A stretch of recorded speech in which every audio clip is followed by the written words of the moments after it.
Ngayon, pag binanggit na nila yung Carolina, hindi na para ipaalala sa akin na akusada ako,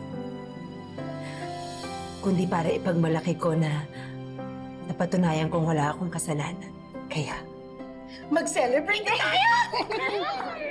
Oo, enjoy na natin ang araw na to at bukas, panibagong laban na naman ang haharapin ko. Laban? Pupuntahan ko si Wilfred. Babawiin ko ang anak ko.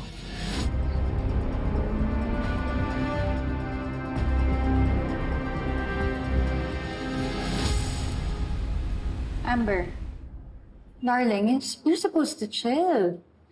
Kaya nga tayo nag-hangout to shake off what happened. I just feel lousy. Parang nade-deja vu ako na hindi. Parang 2 beses na akong naloko. Una, naniwala ako na Lorena yung pangalan ng Tita Carol tapos Carolina pala. Then naniwala ako na siya yung killer ni Mommy. Pero hindi pala sabi sa korte. Ang gulo lang. Baka naman kasi you're overthinking. You know what? Grace is right. Isa lang ang dapat isipin ngayon, Amber. Even if that stupid court acquitted Carolina, it will never change the fact na niloko niya pa rin kayo ng dad mo. She still lied to you and hurt you. You're this messed up right now because of her. So whatever the court says, you need to be careful and make sure not to trust her again. Mahirap na. Baka lukuhin na kayo ng dad mo ulit. Do you want that to happen?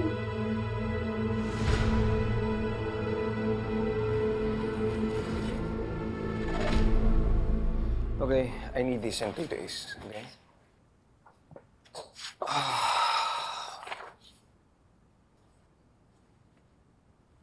Pare, nakausap mo ba si Carol kahapon? Hindi ka agad sumunod sa amin eh. How is she? Pare, okay naman siya. Masaya naman. Finally, nakalaya na eh. Yeah, that's good.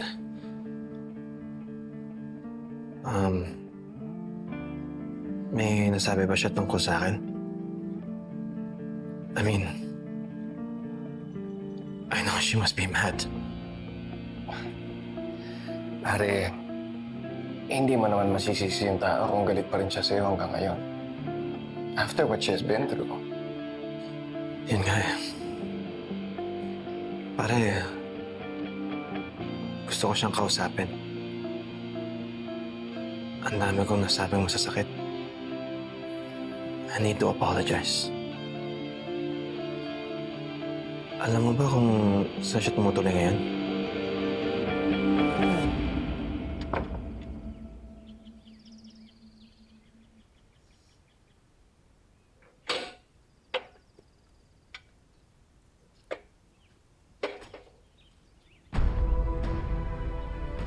Carol? Ano ginagawa mo dito? Oh, ayan ha. Korte na mismo ang nagsabi na inosente si Ma'am Lorena. Ay, si Ma'am Carol pala. Sabi naman sa'yo, mabait yun si Ma'am eh. Ikaw lang naman tong fake news. Oo, sige, Ano ba ikaw na yung tama. Eh, ang tanong lang naman kasi, magbabalikan ba sila ni Sir Wilfred? Paano mo nalaman ang address namin? Si Dennis. Ka na magalit sa kanya. He was only trying to help. Para makausap kita. Para sana humingi ng tawad. Sa tingin ko, hindi na eh. Sobrang pasakit yung ginawa ni Sir kay Ma'am. Tignan mo na. Niloko naman talaga kasi siya. Pero, pinakulong na siya. Pinagdusahan na niya. Kung sa'yo ba ginawa yun ng asawa mo sa'yo, mapapatawad mo ba siya? Tawad? Hindi ba masyado ng late, Wilfred? Masyado ka na maraming nagawa. Masyado ka na maraming sinabing masasakit na salita. Carol, kaya nga ako nandito eh. Carol, this isn't easy for me. Sana intindi mo kung saan ako nanggagaling. Hindi naman ako magagalit na gano'n kung di mo ako niloko eh. Kaya nga ako paulit-ulit ang humihingi ng tawad sa'yo, di ba? Paulit-ulit ko hiniling sa'yo na intindihin mo naman ako. Pero anong ginawa mo? Nakinig ka ba? Hindi! Carol, pinatay ang asawa ko. And we all thought you did it. How was I supposed to cope with that? I was confused. I was angry. I was battling everything inside. Gusto ko maniwala sa'yo. Gusto ko intindihin. Pero pabalik-balik sa akin yung panloloko at pasisunungaling mo. Kaya mo ako pinakulong. Pinabayaan mo ako doon ang hindi ko naman deserve. Carol, how was I supposed to know you didn't deserve that? You had every chance to tell me the truth. Ayoko kayo masaktan kaya ako lumayo. Pero ikaw tong lapit ng lapit, di ba? Nangligaw ka. Nag-propose ka. Carol, ginawa ko lang yun kasi akala ko mahal natin ang isa't isa. After that, you had every chance to tell me, pero tuloy mo pa rin yung pagpapanggap. You may not be guilty of killing my wife. Pero guilty ka pa rin sa panloloko sa akin. Kaya nga ako nag-sorry, di ba? Ilang sorry pa ba ang kailangan kong gawin? Hindi kasi ganun kadali yun eh! Lorena, ang lalim ng sakit! Hindi kaya ng sorry lang yun! Ano pa ba ang gusto mong gawin ko? Hindi pa ba enough na pinakulong mo ko?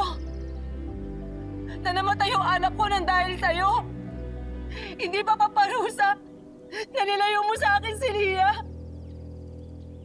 At araw-araw halos mabaliw ako kakaisip kung kailan kami magkikita ulit. Wilfred, kung hindi mo ako mapatawad sa pagluloko ko sa'yo,